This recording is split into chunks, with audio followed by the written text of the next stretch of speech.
Evangelho de Lucas, capítulo 2, versículos de 22 a 24. Depois que se completaram os dias da purificação de Maria, segundo a lei de Moisés, levaram-no a Jerusalém para o apresentar ao Senhor, segundo o que está escrito na lei do Senhor. Todo varão primogênito será consagrado ao Senhor. E para oferecerem sacrifício, conforme o que também está escrito na lei do Senhor, um par de rolas ou 2 pombinhos. Palavra da salvação. Comentário Lucas 2, de 22 a 24. Santo Atanásio. Quando esteve o Senhor fora do olhar do Pai, e qual lugar existe fora do seu império, em que o Senhor possa estar afastado do Pai, para que ele seja levado a Jerusalém e introduzido no templo? Mas talvez essas coisas tenham sido escritas por nossa causa. Com efeito, assim como não se fez homem e foi circuncidado na carne para o seu benefício, mas para nos fazer deuses pela graça e para que sejamos circuncidados espiritualmente, assim também, por nossa causa, foi apresentado ao Senhor, para que aprendamos também nós a nos apresentarmos a Ele. Ordenou que se oferecessem 2 coisas, porque, consistindo o homem de alma e corpo, Deus exige de nós 2 sacrifícios, a castidade e a mansidão, não só do corpo, mas também da alma. Fosse de outro modo, o homem seria fingidor e hipócrita, cobrindo a sua malícia oculta com a aparência de inocência. Evangelho de Lucas, capítulo 2, versículos de 25 a 28. Havia então em Jerusalém um homem chamado Simeão. Esse homem era justo e piedoso. Esperava a consolação de Israel e o Espírito Santo estava nele. Tinha-lhe sido revelado pelo Espírito Santo que não veria a morte sem ver primeiro o Cristo do Senhor. Foi ao templo conduzido pelo Espírito, e, levando os pais o menino Jesus para cumprirem as prescrições usuais da lei a seu respeito, ele o tomou em seus braços e louvou a Deus. Palavra da salvação. Comentário Lucas 2, de 25 a 28. São Gregório de Nissa. O prudente Simeão certamente não esperava a felicidade mundana para a consolação de Israel, mas a passagem da sombra da lei para a beleza da verdade. Com efeito, sabia por um oráculo que veria o Cristo do Senhor antes de abandonar este mundo. Por isso segue, e o Espírito estava nele. De fato, era pelo Espírito Santo que se fazia justo. Tinha-lhe sido revelado pelo Espírito Santo que não veria a morte sem ver primeiro o Cristo. Quão feliz foi aquela santa entrada no santo templo, pela qual chegou o momento do fim da sua vida. Felizes as mãos que tocaram o verbo da vida e os braços que foram preparados para o receber. Evangelho de Lucas, capítulo 2, versículos de 28 a 32.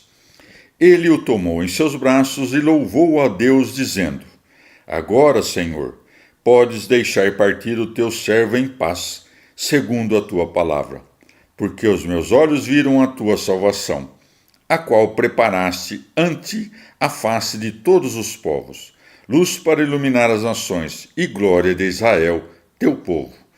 Palavra da salvação. Comentário Lucas 2, de 28 a 32. Orígenes.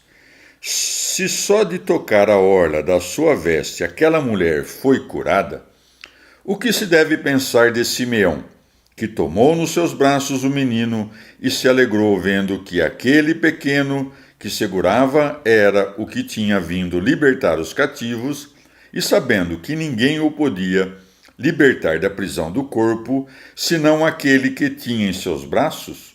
Por isso é dito, e louvou a Deus, dizendo: Agora, Senhor, podes deixar partir os teus servos. Como dizendo: Quando eu não tinha a Cristo em meus braços, estava preso e não podia escapar das minhas correntes. Quem se retira deste mundo em paz, a não ser aquele que entende que Deus estava em Cristo reconciliando o mundo consigo, 2 Coríntios 5, e que não tem nenhuma inimizade com Deus, mas recebeu em si toda a paz por suas obras? Evangelho de Lucas, capítulo 2, versículos de 33 a 35. Seu pai e sua mãe estavam admirados das coisas que dele se diziam. Simeão os abençoou e disse a Maria, sua mãe: Eis que este menino está posto para a ruína e ressurgimento de muitos em Israel, e para ser alvo de contradição. E uma espada trespassará a tua alma, para que se descubram os pensamentos escondidos nos corações de muitos. Palavra da salvação. Comentário Lucas 2, de 33 a 35. Orígenes. Das coisas que eram ditas tanto pelo anjo e pela multidão da milícia celeste, pelos pastores e pelo próprio Simeão. Quem examina mais a fundo a questão pode dizer que, como a genealogia do Senhor é traçada de Davi até José, para não parecer que o nome de José é mencionado em vão, pois não teria sido pai do Salvador, é chamado pai do Senhor, de modo que a genealogia possa manter o seu lugar. O que expõe com simplicidade pode dizer que ele veio para a ruína dos infiéis e para a ressurreição dos que acreditam. O intérprete cuidadoso dirá que não pode cair senão o que esteja antes de pé. Diz-me, portanto, quem é aquele que estava de pé e que Cristo veio para levar à ruína? Há também um sentido mais profundo dirigido contra aqueles que latem contra o Criador, dizendo: Eis o Deus da lei e dos profetas, vede como ele é. Ele diz: Eu faço morrer e faço viver. Deuteronômio 32, 39. Se por isso ele é um juiz sanguinário e um criador cruel, também o é Jesus, seu filho. De fato, as mesmas coisas se escrevem aqui a respeito dele, que veio para a ruína e para a ressurreição de muitos. Devemos ver que o Salvador não veio igualmente para a ruína e para a ressurreição. Com efeito, porque eu estava em pecado, foi-me útil cair e morrer para o pecado. Os santos profetas, quando contemplavam algo excelso, caíram sobre suas faces, para que, por sua ruína, fossem mais plenamente limpos do pecado. Isso é o que o Salvador te concede em primeiro lugar. Eras pecador, caía em ti o que era pecado, para que possas, então, ressuscitar e dizer: se morremos com ele, também com ele viveremos. 2 Timóteo 2,11. Tudo o que a história narra de Cristo é alvo de contradição. Não porque o contradigam os que creem nele. Nós, de fato, sabemos que tudo o que foi escrito é verdadeiro, mas porque tudo o que foi escrito dele é alvo de contradição por parte dos incrédulos. Havia nos homens também pensamentos maus, que foram descobertos para que os matasse aquele que foi morto por nós.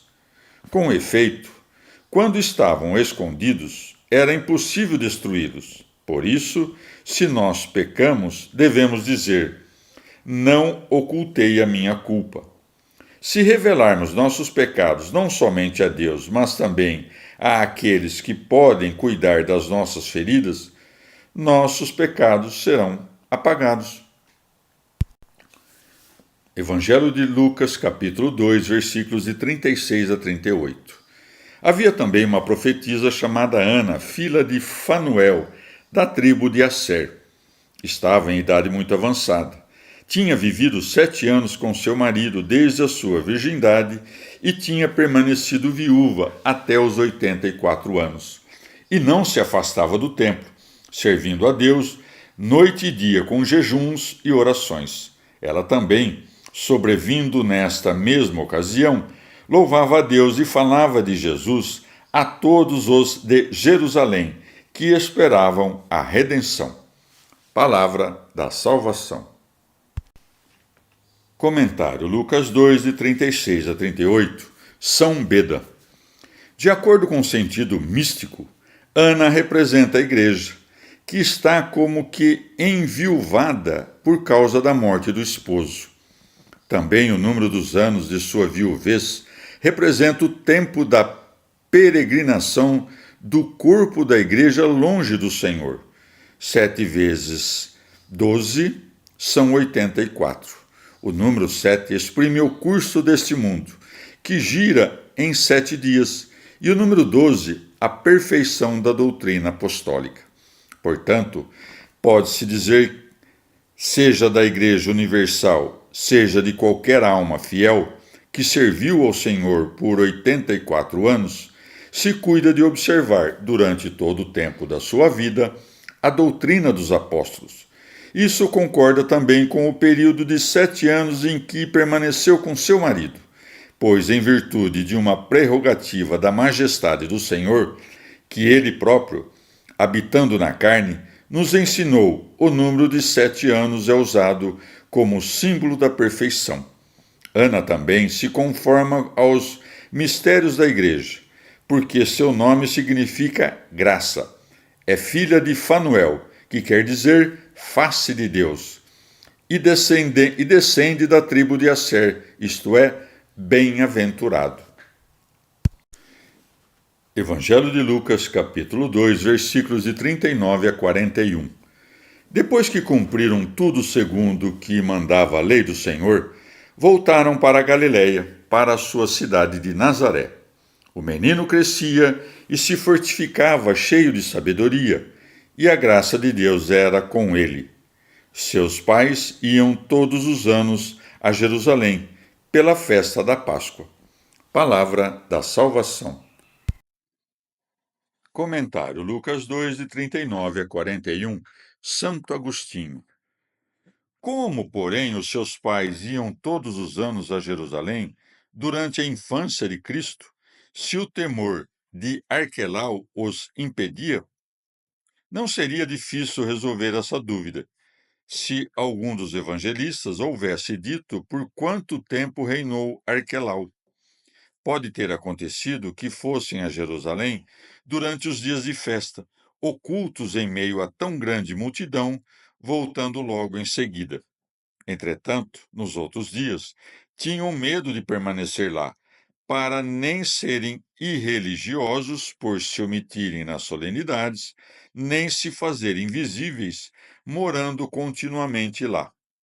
Como, porém, todos guardaram silêncio a respeito do tempo que reinou Arquelau, podem interpretar-se as palavras de São Lucas: seus pais iam todos os anos a Jerusalém, no sentido de que faziam isso quando já não era preciso temer Arquelau.